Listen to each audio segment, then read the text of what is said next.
Yeah. Sebastian, would you like to start with FPM Docs?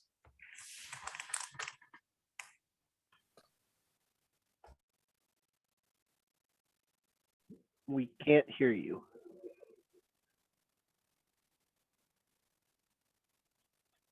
We don't hear you, Sebastian.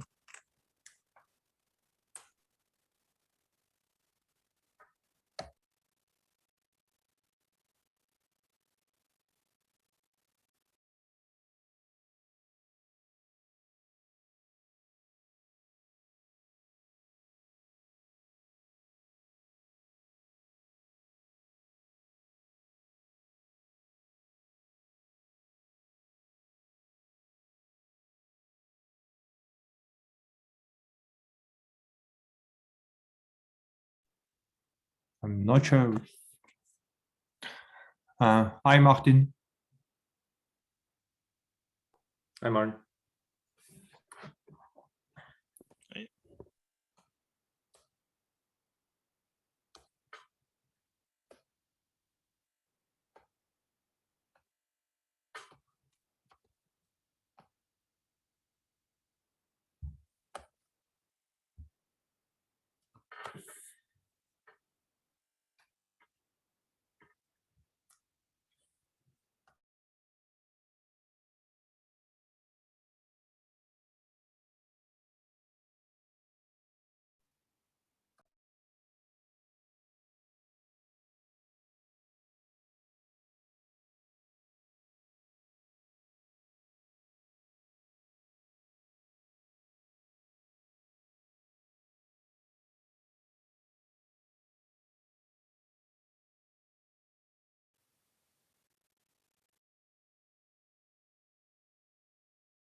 So can you hear me now? All right, we do. Yeah, sorry, some problems again. No problem.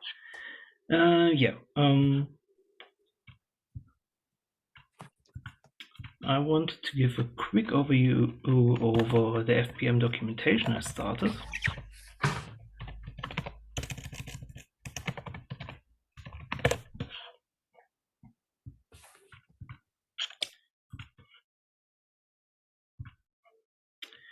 So I opened this. Can you see my screen?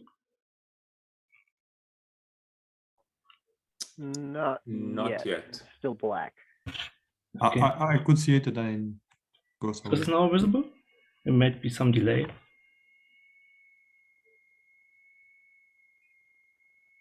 I could see it for a few seconds and then it disappeared. Okay. Let's try again. So is it visible? Oh, okay. Well, I don't know what's up here. Is it something online? Otherwise, you can send the. I can just paste the URL. Yeah, then someone will can share it, I guess. Yeah, something's broken with my Zoom. I didn't manage to fix it yet. So I started working on FPM documentation mainly based on strings. This is a repository where you can find all the source. So it's mainly written in Markdown in this special Myst Markdown dialect, which is used by the executable books project and mainly in the context with the Jupyter Books project. And this allows us to use markup similar like we are using it for the Fortran lang page. And we are already using it for the Fort documentations when we are writing pages to document FPM. And I structured If you visit the page, then there's also a link to the deployed documentation, and it's structured in 4 major parts. And I've started writing tutorials, and we already started translating the pages, so you can also switch between different languages, and it should mostly be localized. And so far, we didn't really encounter much problems, so we kind of pushed this framework to a limit and found few bugs, reported them, maybe we get them fixed soon. But otherwise, at least for me, the handling was quite nice.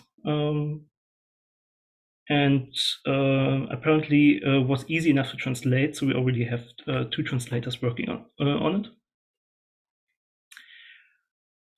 So the question is, what will be the next step? So do we want to grow this documentation more, or is it already in a shape that we can think about moving it to the Fortran Lang namespace?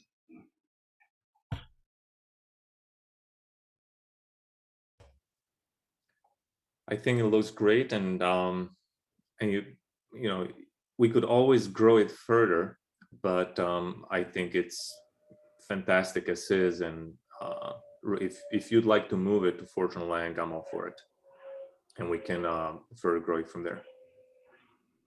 Yeah, I'd say this is really good as a good start, and yeah, I'd say you've proven that this will work, and that if we want more contributions, going ahead and moving it to the Fortran Lang namespace will actually facilitate that better and encourage people to start contributing. So I'd be in favor of going ahead and moving it.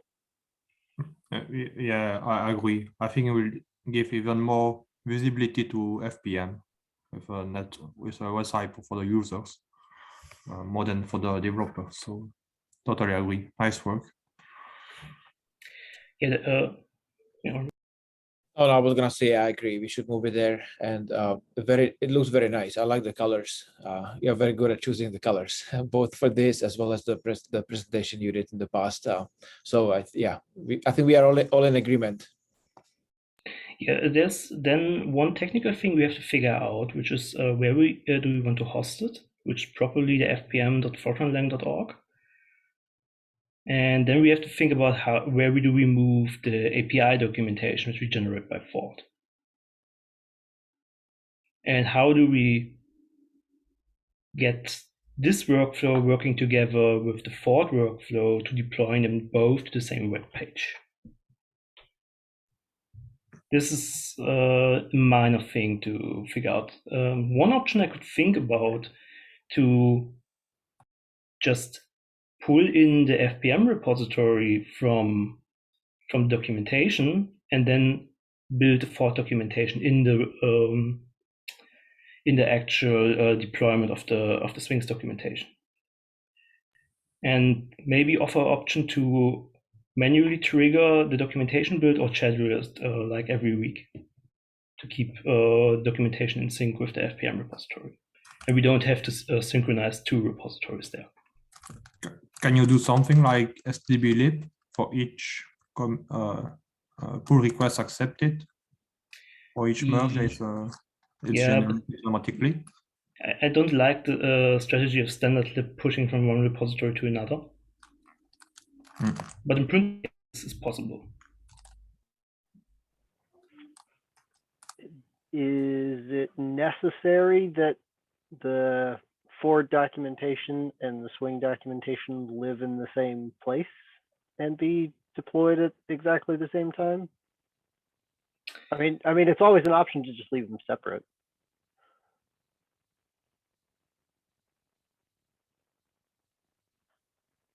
Yeah, then this is also an option. The question is, where do we want to put then the FPM documentation? Mm-hmm. So the Fort generated one. Presumably there will be a link from this one to the Ford generated one. So I don't know that it matters a ton where the Ford generated one goes. I think it's going to be accessed a lot less frequently. So Is there any other opinions on where that one lives?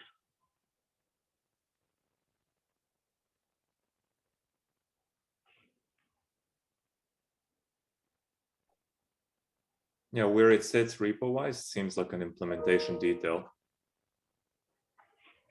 Well, I mean, the published version. So at what URL would you find it? I think is the question. Ah, I see. So where the Ford docs are currently, which is fpm.fortranlang.org, Okay. I foresee this going there, and I believe Sebastian had that idea as well. Mhm. And then question where to move the Ford. Maybe fpm API dot, we can always add a subdomain prefix. Yeah, I that don't was know if was we my can first. technically have it as a kind of like a URL subpage of this site, because it will technically be a different site. Yeah, my first inclination was to have this at fpm.fortranlang.org and then have the Ford documentation at fpm-api. Yeah. So that was my first impression. So if there's agreement there, that sounds like it. reasonable. Yeah, it's something we can implement. I can move it, and then I think it won't hurt if the Ford documentation is shortly unavailable when you put up the new one, or when the new one is just under the GitHub default available, then we do the move or whatever. Is the Ford documentation currently available at the .github.io? I think it will redirect to the fpm.fortranlang.org. So it's not hosted at the .github.io. No. Okay. I would put it there so that it's still available at least, and then put this one up, I think. All right, then I will move it, and then we will see what the next steps are, and how this works out. Okay. And then going forward from this, the question is whether it's useful to have something similar for other projects as well. I'm thinking about the specifications of stdlib. They might profit from this format because we automatically get a search, which works quite nicely. I'm not sure how good the Ford search is. I hardly ever use it for the pages. And I think it might even look a bit better from the styling. I think it's Bootstrap 5, what I'm using now, and Ford is Bootstrap 3. And while it's not really an issue, you see a difference in the look. Question is whether it's more convenient to write the pages in Swings. Yeah, I think I like this format better for like a user guide / tutorial style, and then the Ford is better as kind of a reference material. And similar raises the question whether this is a good format to think about having for the Learn pages, the web page. Mainly because we have the translation support. I'm not sure if I'm able to take Swings that far to make the complete Fortran Lang main page look that nice and it doesn't look like documentation. I could try, but at least for books and learning materials, it looks quite nice. And it didn't manage to make it really look like a web page yet.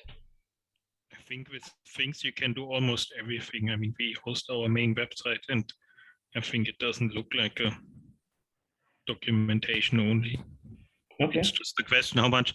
I mean, the PyData theme is quite nice, but it took a while to figure out how it works. Okay. Yeah. If you have any pointers for me, I would be interested because I still have the idea to convert the Fortran web page into swings, so we actually are able to translate it. I typed it in the chat. All I right. don't know why it's not. Yeah, I would say if this is going to make it easier for those translation efforts, then it might be beneficial to start moving those. I'm not unhappy with the existing like tutorials and books at Fortran Lang, but if you're having issues with the translation and this will help, then by all means, this looks good. How does the translation work? Is it using the PT files, I think, or whatever it's called? Using Babel, and we just get PO files and then we can translate. PO files. Perfect. Yeah. So you have a PO file with the translations. Perfect. Yeah. That's the advantage of this is that if the translation is not provided, it just prints it in English, I think, right? Yeah, exactly. Yeah. So that's perfect. We should do that. We should move it to Sphinx. For what it's worth, save for the original landing page, but everything else like learn, community, tutorials, mini books, this format to me is aesthetically looks better than what we currently have. Looking at say code snippets, styling seems nicer. Like you even have a little copy to clipboard button that we don't normally have. Sure, we could probably build that on the original site, but to me, this seems like a good solution overall for the whole site. And then internationalization is an obvious plus. Are you using REST or Markdown for Sphinx? This is all Markdown. Okay. Oh, nice. Are you using the Mist extension? Yeah. Perfect. Yeah. Okay. Well, I have no. That's perfect. Yeah. I don't. That's kind of independently. I kind of converge to the same setup as the kind of the best setup out there because this is Markdown, so we all know it. It's it's kind of easy to write. The Mist extension allows to pretty much emulate any REST feature. They even have a REST to Markdown converter, and it has the translations. And Sphinx is a lot of projects use it, and so there are all kinds of templates that we can learn from, and it looks nice. So, thank you.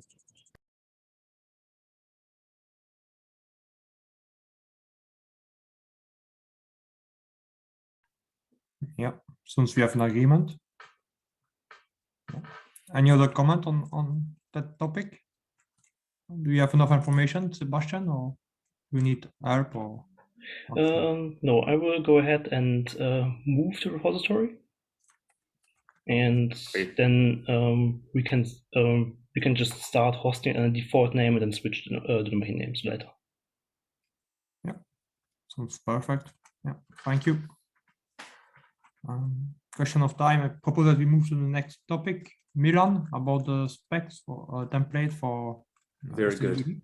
So let me try to share screen and let me know if you get it. Yeah, sure. Yes. You see my screen? Yeah. Great. Okay. Yep. So not that. This. Okay. So I'd like to discuss a proposal for a spec document template. This came from Julian, who refactored a few spec files to be more consistent with others. So basically, our stdlib specs that are part of the Ford documentation. We haven't had a guide or a template on what to use. Basically, people that would write specs, they would look at existing specs and they would kind of model that. There's no specific template to like fill out the fields. So some inconsistencies came up. Julian fixed them, and at that time I opened an issue asking, hey, should we have template where people could just like look at the fields that need to be filled out and populate them. And then at the same time, I was looking at the, let me close these out. I was looking at the specs, and they seem kind of overwhelming to me, in the sense there's a lot of, they're quite noisy. There's a lot of, maybe not a lot, but there's some redundancy in the information, and they're quite dry because they follow, originally they were written to follow the Fortran standard form. So you have syntax, you have class, arguments, and so on. But then in arguments, you know, you have things like, okay, x is scalar, either integer or real. This argument is intent in, but so there's a lot of information that you could see if you had just the interface of the function. Things like intent, type. You could see it from the interface. We do have syntax, but syntax doesn't show you the signature of the function. You don't see the types, you don't see the rank, you don't see intent, things like that. And inspired by some other docs, specifically ESMF, which is a pretty big library, it gives you the interface just up front. So I try to simplify this and kind of remove any redundant information, kind of put the minimal necessary information up front, and sort of specifically steer the argument description away from the technical and more like, hey, what does this argument mean? Like, what is it, rather than what's its Fortran specification, which you can already get from the interface. So I create an example, and that's in this repo, stdlib spec template. And this is an example of stdlib math. So this I just typed out by hand. It's the same information that you have in the current spec, except it does things a little bit differently. So first you have a simple description of what it does, and then you have the interface. So interface should give you the arguments, their types, their kinds. And here there's a little bit of, so this is, you know, subject to discussion, how to best represent all the possible types and kinds that are allowed. And because this is safe for this curly brace syntax, this is a legal Fortran syntax otherwise, you have all the information like intent in, allocatable, optional, and rank. In this case, this is a scalar, but if you have arrays, then you have rank information here as well. So you don't have to clutter the arguments description with that kind of information. In the arguments description, you say what the argument means so that the user knows what to put in it, and we don't overwhelm the user or the implementer with technical details here. And then example, just like in the other one. So basically it's about removing some, oh, another one is that I forgot to mention. For example, class. Currently, we always have class. That's how Fortran standard does it.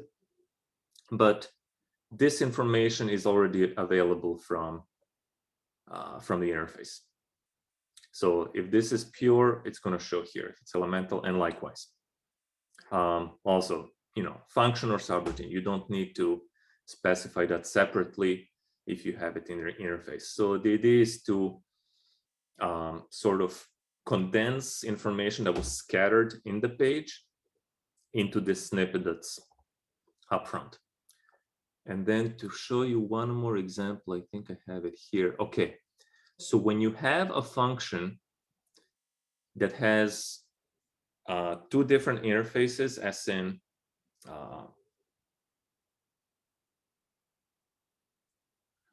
how do you say that? I forget. You know how you can have different, you can call it differently if you have an optional argument, or you can call it differently if you have different, I don't know how you call it, specific interfaces. So for example, in this case, we have this one, which takes just start and end, and you have a different variant which takes start, end, and end. But end is not an optional argument, it's just a different specific interface. So in that case, you show both interfaces up front. Let me see, how was that done previously? Linspace. So here in the current spec, this is shown as an optional, but actually that's not an optional argument. And this may have an impact on the semantics too. Because optional arguments do something a little bit differently, like if you pass an allocatable or not allocatable and so on. So the feedback I wanted to get is this, does this looks like going in the right direction? Is this something should be pursued further and implemented? And this would also, part of this effort would be to provide a template, which then the implementer could fill out and know for sure that no information was omitted.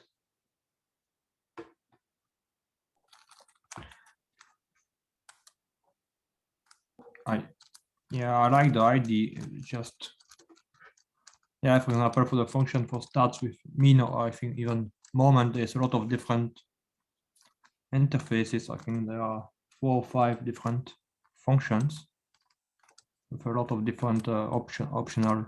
Yeah, they are not optional. Some of them are optional, not all.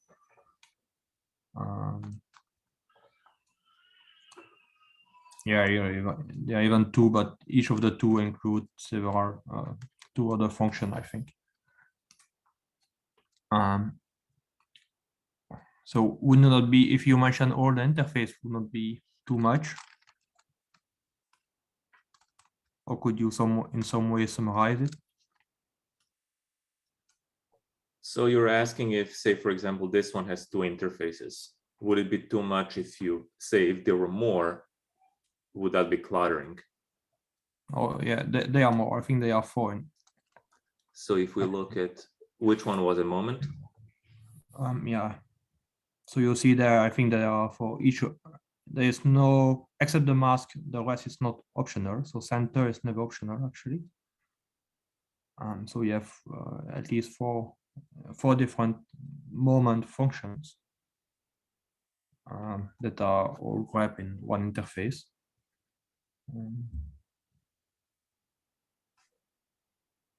So that you would have 4 different. Right. I don't know if it would be too much or not. At least the user would see quickly the difference between them.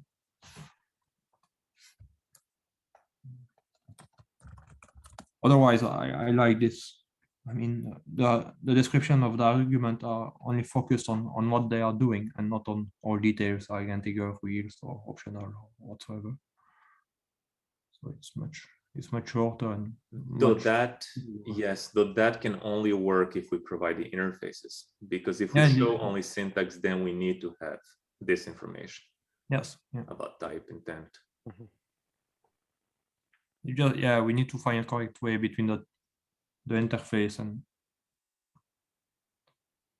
Yeah, I like where it's headed.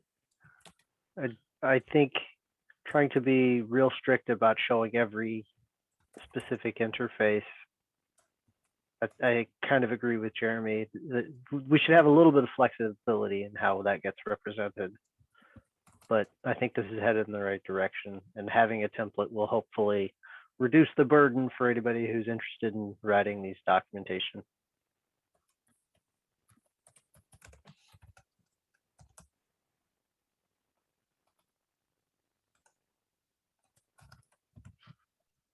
Andre and Sebastian, any thoughts?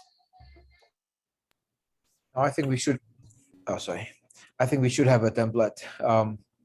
It's just, the details we have to figure out, but I think it's a good idea to have it.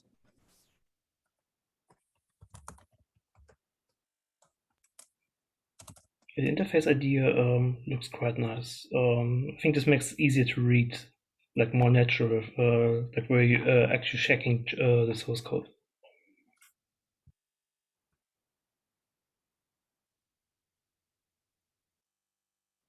Yeah, actually, I was looking for the moment. For moment, actually, there are 10 different interface.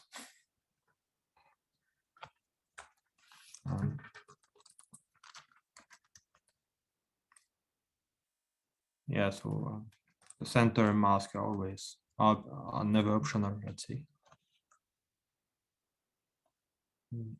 In some cases they are, in some not. Yeah. But yeah, maybe you can.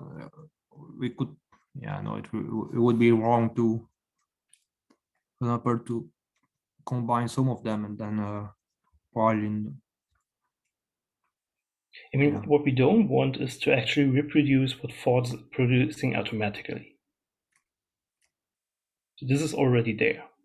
We want to have it in some way abstracted and descriptive to tell somebody what this function does in more in an easier to understand way than looking into the actual source, and it's kind of to explain what it can do. A bit of question is then where we actually need the full interface. Or I would say that whatever way you could summarize the interface. I think the example that Milan put together, that's a reasonable way to summarize the interface. It may not make exact sense in all cases. So we'll kind of have to take it on a case by case basis of like, how can I summarize the interface for this thing?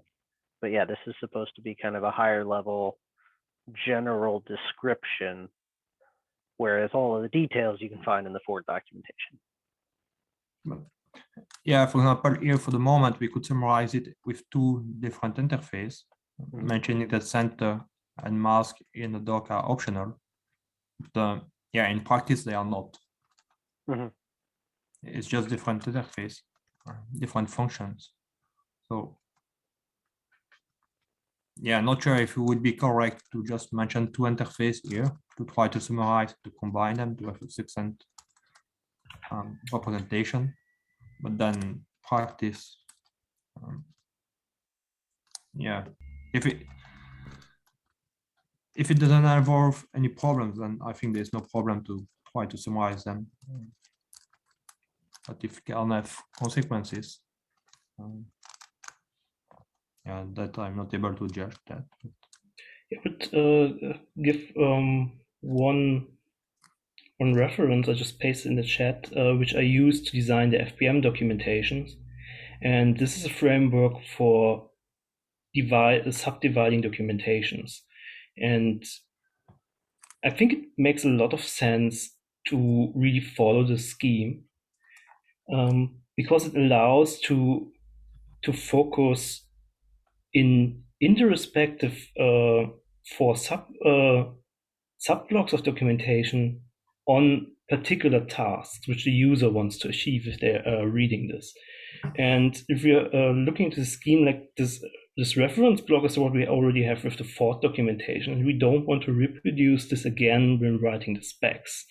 The specs would more or less serve in this explanation, which are called design in for the FPM docs. And yeah, so there's a bit of a different focus. So we don't really need to go all the way into the details because this is already there. We want to explain why we designed it this way. Yeah, I totally agree with that. And this is a good explanation of how to, you know, kind of organize your documentation. I hadn't seen this one before, but I like it.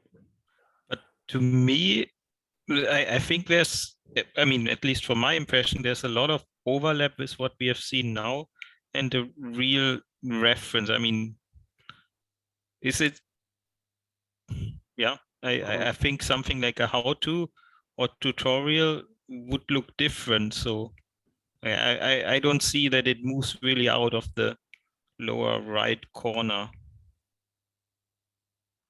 But so that's one of the struggles that I've had trying to use for documentation, is that it produces that reference quadrant, great. But if I want to have some summary, like I'll have a generic interface with 20, 30 specific procedures in it. I need a good place to kind of summarize why, or put general, explanation that applies to like the whole generic interface. And Ford doesn't quite organize that in a nice way. So these specs kind of serve as that, explanation side on that. And so we should target how we put a template like that together for this is what this documentation is for. Yeah, we haven't even started to cover the tutorials and how-to guides for stdlib yet.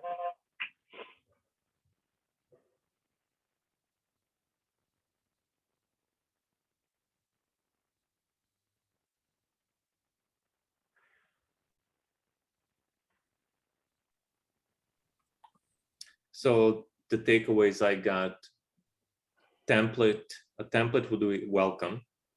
Simplification would be welcome. We need to work out the details about whether to show the interface or not, and how would we show it to be most useful. And we should put an effort to not duplicate information between spec and the generated reference. Okay, thanks a lot.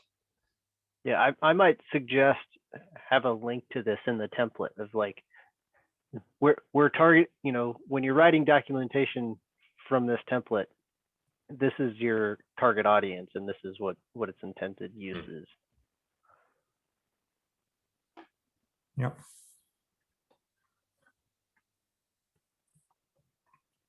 So what is the next step for this? We continue on. I think the next step is to implement a template for what our originally current spec is. So not try to introduce changes, but just add a template, and then from there we can discuss changes. Yeah, perfect. Good. Sure. Thank you. Thank you all.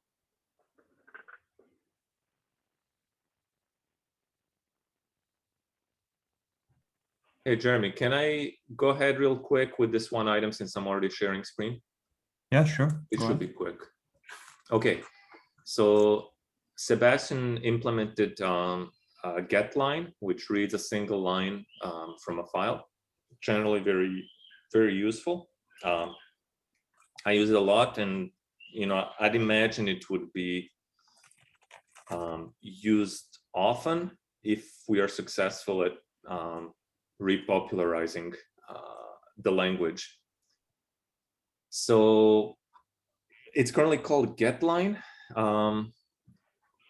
Let me be better if I switch to this screen. So I suggested readline. To me, readline is just a tad more specific than getLine, and get something I often associate with getters in object-oriented programming. I think getLine is appropriate. I thought readline would be more specific, more clear. It's also, that's how it's called in Python and Julia. On the other side, as Sebastian pointed out, getLine is the corresponding function in C and C++. And also there is a potential for confusion with GNU readline. So I just want to gather quick feedback. What do you think? Is getLine a good name, or do you like readline better, or is there an even better name for this? I like getLine. I will point out that there is a specific interface for the get subroutine defined in the ISO varying string documentation that actually matches this. And it's just called get. just get. Okay. Mhm.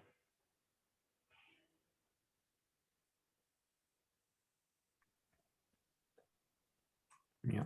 Any other comments? Yeah, both are fine for me. Andre or Martin? Well, my general comment is I think Fortran is closer to Python than to C++ in terms of at least the way I kind of use it or look at it.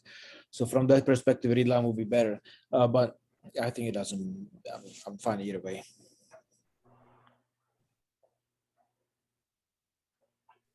Yeah. I'm also Python biased, so maybe not the best person to ask.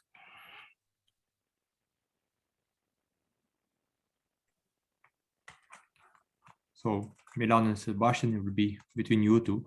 I mean, Okay. I'm considering there's no single objection to getLine. I think we should just move forward with it.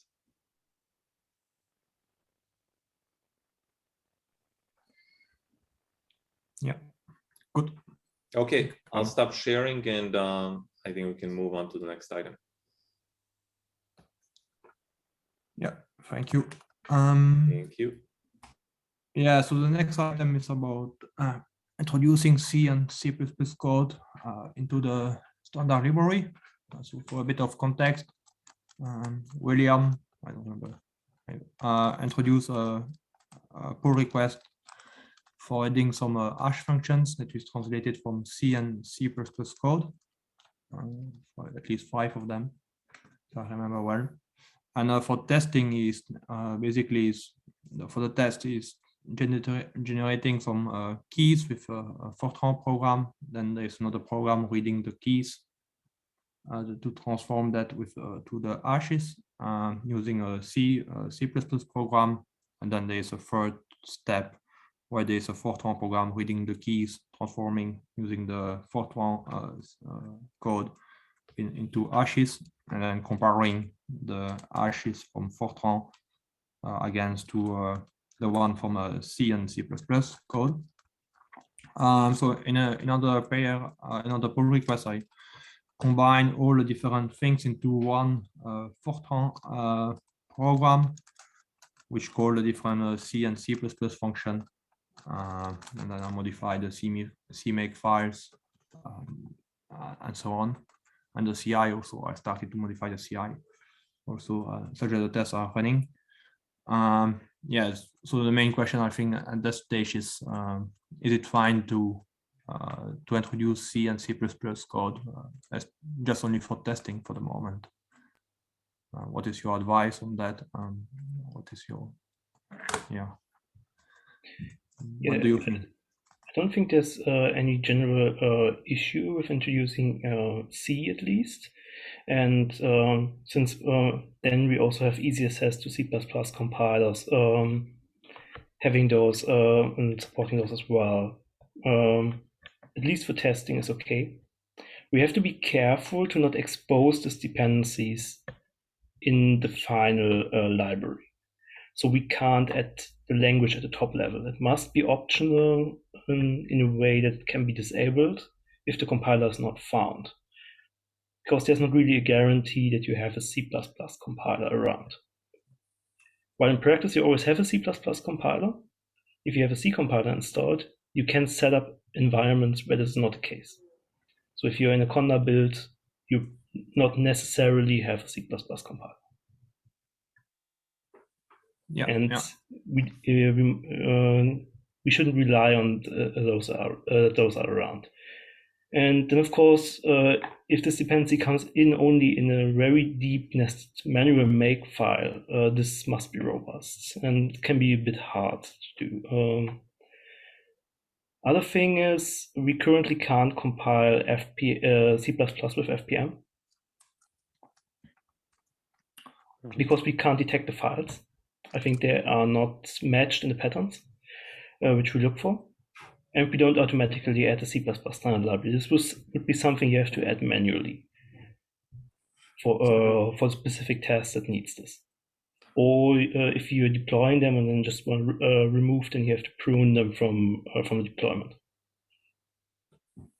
Yeah. So But in principle, apart from a lot of difficult build system manipulations, I don't see any problems.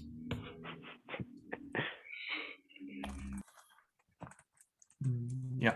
So at least for me, for now, the most difficult thing is with FPM. So how to avoid them? How to avoid that the FPM will try to run these tests and will fail because we will not be able to compile them. Yeah, for now, you just look into the CI FPM deployment. There's an array that's called prune.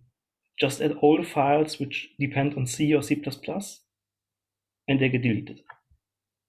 Oh, And, yeah. For now, this is the easiest way to go. Then we have to fix it in FPM. There are other problems in FPM. We can't compile the C main or the C++ main. We don't detect them. This is the main problem. So we need a C scanner, which knows enough C semantics to get all the auth formatted C++ int main entries. So the best, the best thing would be to remove the rule directory for hash function, for the testing hash function. Yeah, don't recursively remove directories there. I don't think that's a good idea in the automatic deployment, because they get all put in the same directory.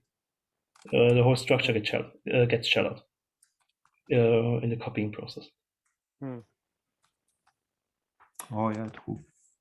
And we don't want to modify the source directory while deploying, because you might want to deploy locally, and if you're deploying locally, you don't want to destroy your own source.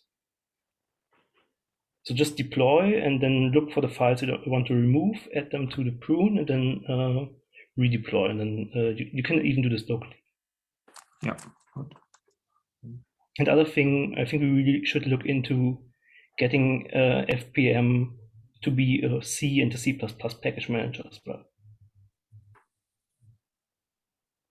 This would allow us to actually easily include those dependencies in standard. Yeah, so what does it take to be a C++ package manager?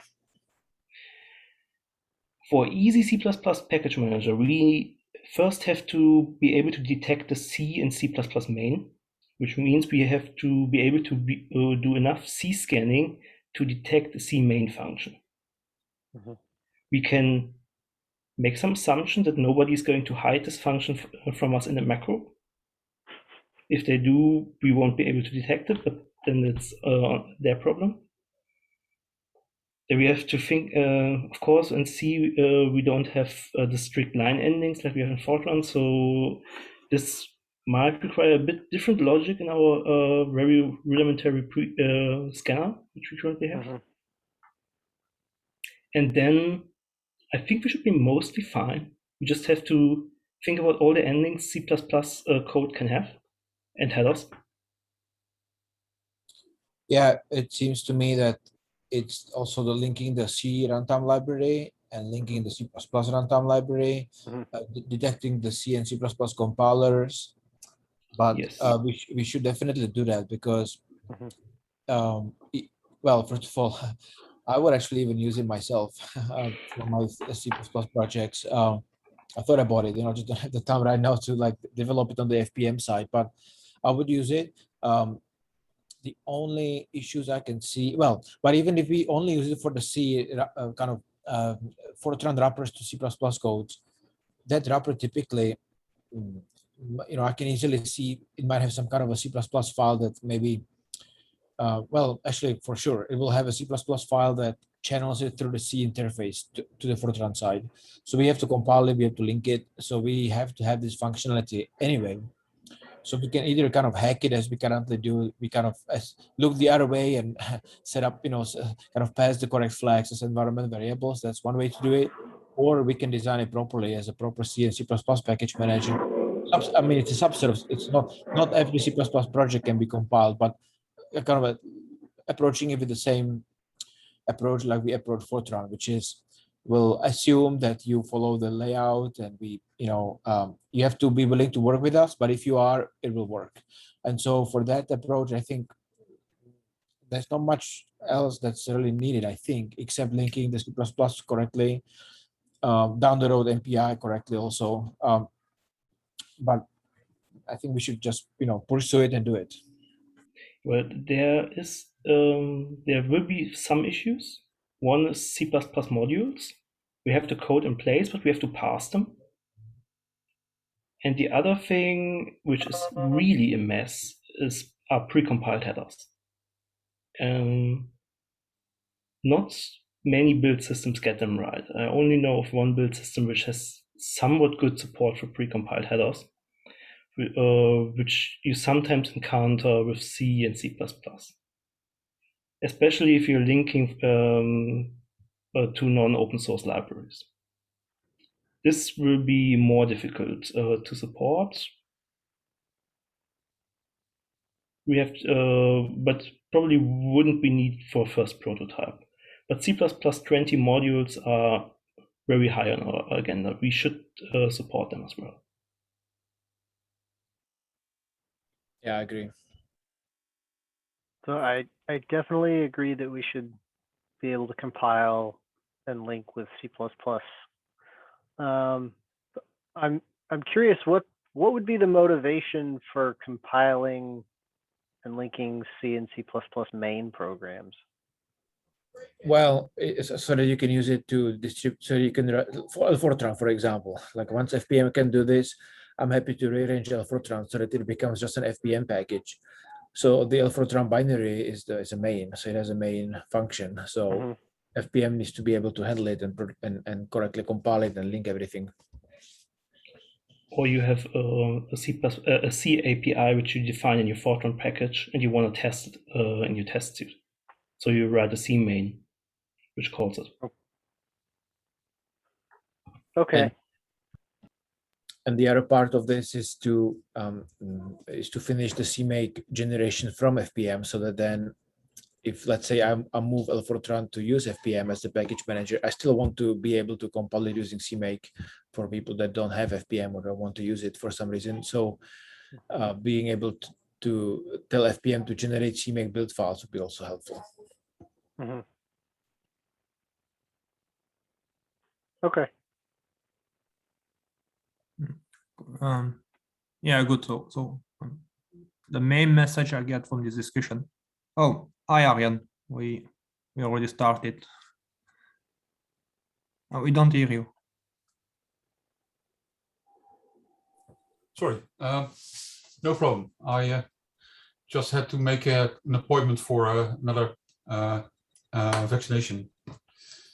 Oh, nice. Terrible, yeah, terrible system. But let's not talk about that. No, so yeah, maybe you get confused with the time. It was actually 1 hour ago that it started. So it started 45 minutes ago. And we were discussing about the introduction. 45 minutes ago? Oh dear. Yeah, no, I made a bad Zoom time, my mistake. Okay. Okay. Well, these time zones are always putting me on the wrong foot. Yeah. So just a short summary. We were discussing now about the introduction of C++ code inside standard library, and the main message that I got from the discussion, at least for me and for William also, is that we can continue as we are to try to make the test running with different part. Some stuff would be a bit more difficult with FPM, but it seems possible following Sebastian. So I will continue with William on that, and hopefully we can get that running soon. And then, yeah, there was a discussion about FPM and managing C and C++ and supporting the compilation also. Am I right? Yeah. So for me, it's enough. Thank you for the discussion. Do you have any other comments? No.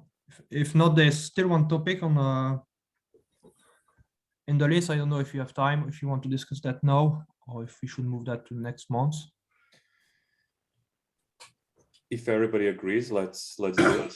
We started about 15 or 20 minutes late. Yeah, good. Yeah, so it's Andre who proposed to discuss about the Fortran intrinsic. It was Cool. So that's, I sent a link to the chat. It's the 347 pull request on fortranlang.org repository. Well, we should merge it. That's kind of my point. But since we did kind of how it ties to today's discussion, I did propose, and I think it's a good idea to have some kind of a template, or so that pull request is documenting every intrinsic function or subroutine, or I think every or most of them. And currently it's a markdown file per intrinsic function, like absolute value or sign. It'd be nice to have those, be able to parse it in some kind of a Python script so that we can extract the name of the function, the one-line description, examples, the sections essentially, and then be able to format it the way we like it. So for example, for web, we can format it in whatever we like. For manual pages, we want to convert it to whatever format is used for man pages. There can be many other outputs, PDF, documentation, and so on. Being able to, maybe the easiest might be just to write the script and try to parse it, and then if it fails, and run it at the CI, and if it fails, just fail the CI, and that way we kind of effectively are enforcing it. But otherwise, it's a great work there, and so I would like to figure out how to merge it. And I guess the next question is for Sphinx, because we'll be moving to the Sphinx page. I don't know if any changes are needed or what needs to be done to make it all work.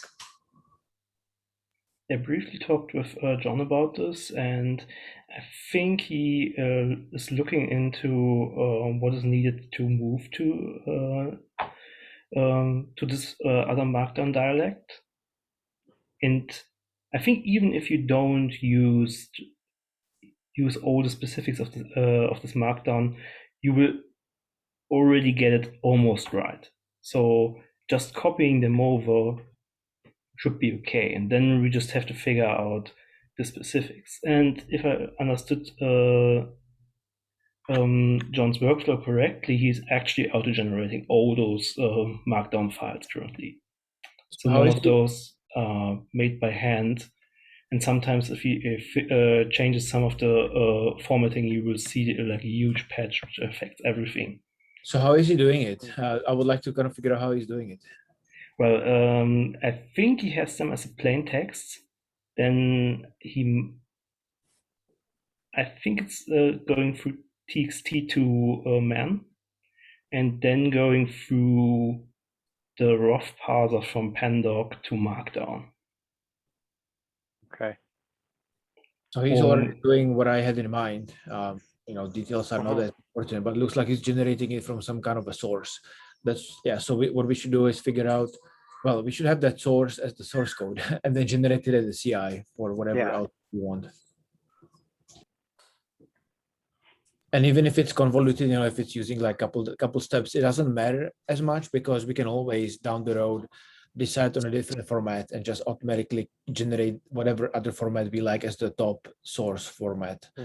So I think it doesn't matter at this point which way he does it, as long as it can be reproduced at the CI. We should just I think so. What I would suggest is to figure out how to do that and commit the actual sources that he uses and just generate everything else in the CI. And at that point, we have all the tooling to move to any other format down the road if we want to.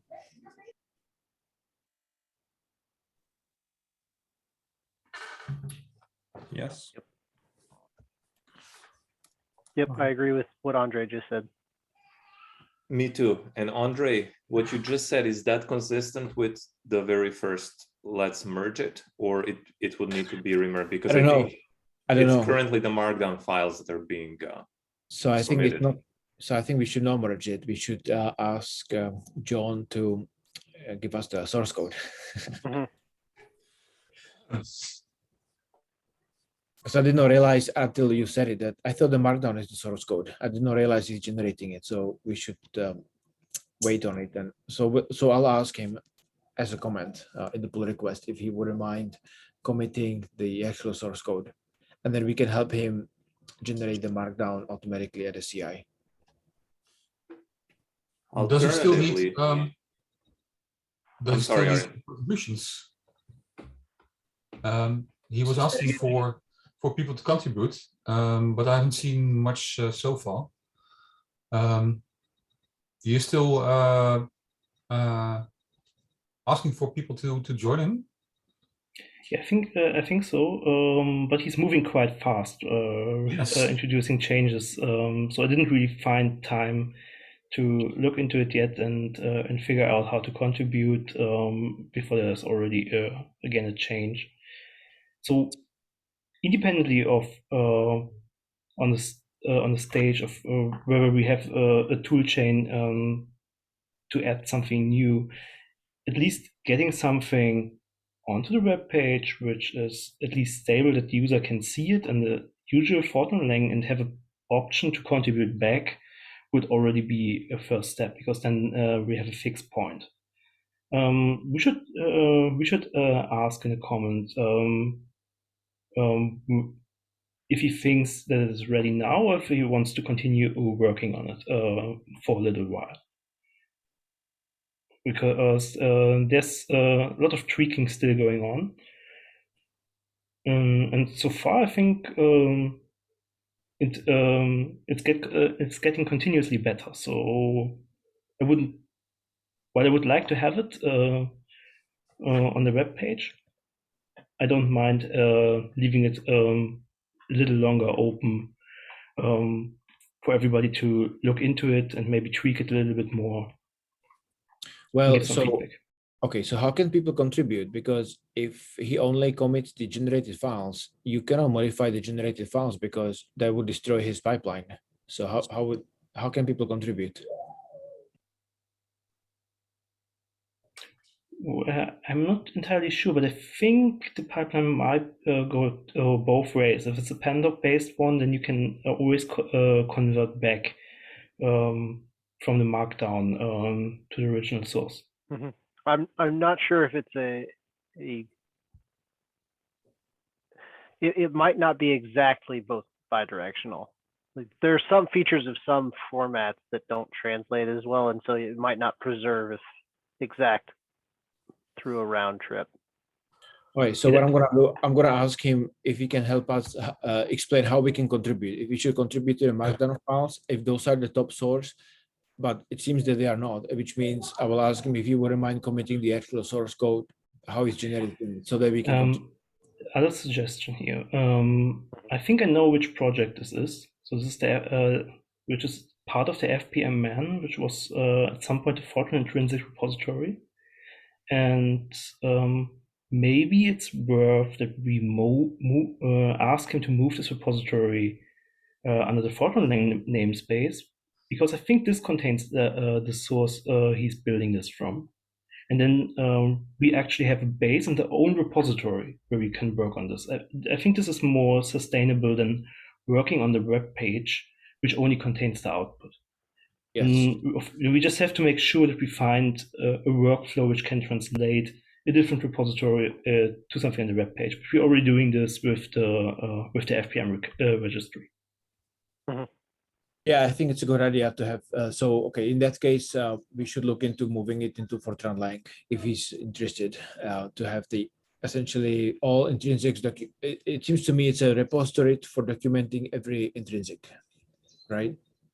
Yeah. So we should have that under Fortran lang if he's interested in having it, and then we can write the tooling to, put it on a web page. Mm-hmm. Okay, so that's alive. Yeah, one thing I would like to contribute to is the examples. I saw some quite extensive examples, and don't think that's the exactly the right way to show that. And well, I think coming up with useful examples is well, a little bit more work than just describing what this intrinsic does. So if we can cooperate on that part, he can concentrate on the text, and we can concentrate on examples that illustrate it. At least that's my idea from having looked at the results so far. I just posted a link what I think is more for the intrinsic pages. Okay. So at that link you just posted, if you go to the *c/m intrinsics, I'll post the link.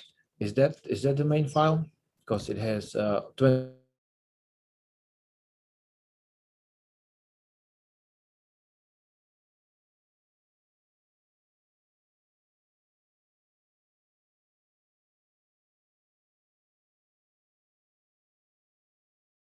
There. So yeah, let's discuss with him and see what is possible to do. I guess. Cool. Yeah. And for this topic, do you have another last point to discuss? I think we covered all the items. No, Andre.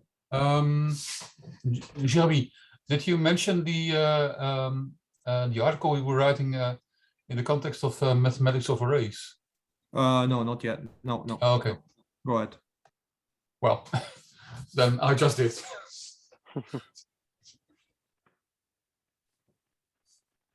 No, we're trying to get this short article out within a couple of weeks, discussing the pros and cons of this concept, mathematics of arrays, and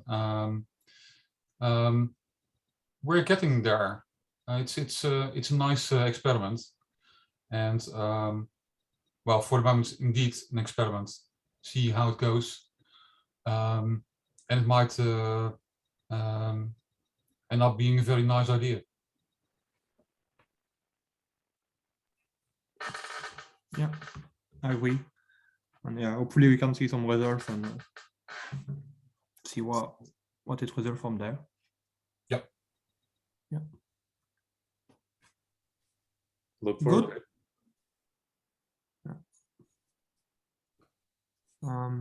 If that's it, I propose that we close the meeting and then we will meet in 1 month again. Mm-hmm. Second half of January, I guess. And from there, Merry Christmas and Happy New Year already to all. Yeah, Merry Christmas. Yeah, Happy holidays all. Happy holidays. Bye. Bye. Bye.